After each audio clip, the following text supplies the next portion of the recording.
Well, about a few years back, we recorded a video talking about drones. Before drones became so obvious as to where they're going, both commercially and, of course, for defense.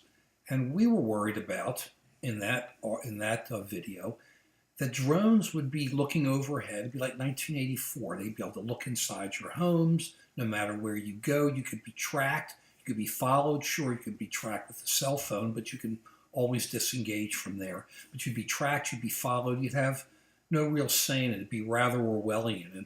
And I got a lot of feedback telling me I didn't know what I was talking about. Well, maybe I didn't, because I think it's even worse now. Because now you see what's going on with defense. We're using the drones more and more. Now, President Trump's talking about it, or has said that he has taken the muzzle off the CIA. So the CIA could start using drones without White House approval. I didn't know CIA was a forward army or Marines to be used to undertake war efforts on behalf of the United States without the president's permission, but that's his decision. This is where we said we were going to be going. He is not an isolationist. Remember, it's our string throughout all of our videos.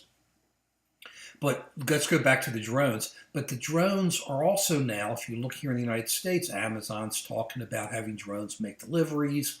You're talking about having drones everywhere for commercial. You're hearing about it. They go over the White House. They go here. They go there. Well, if you look on the field of battle, ISIS has drones. Iran has drones. Russia has drones.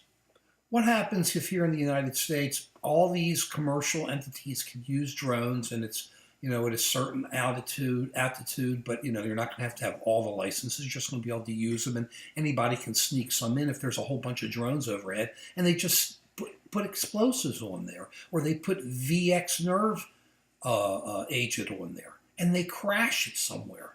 How are you going to stop it? We don't have little mini missiles all over the United States ready to shoot drones out of the air. This is really getting pretty worrisome, and it's something we should think about when we're talking about being proactive. Sure, it hasn't happened today, and the technology may not be there yet, but it's awfully close. If Amazon can drop packages off at your house, a terrorist can drop something else over your house. And if they miss, they're just hitting somebody else.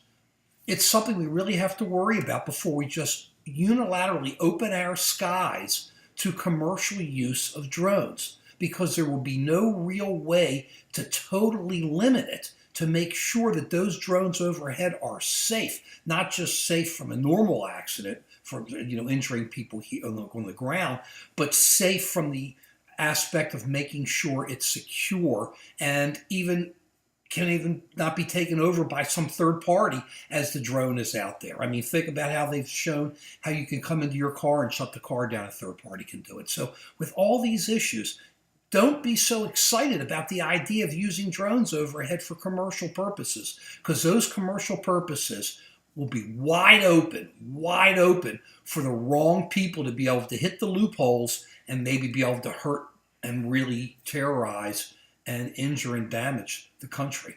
Something to consider, something to keep in mind whenever you read about how great it is we're going to have drones and Amazon delivering things to our houses. Peace.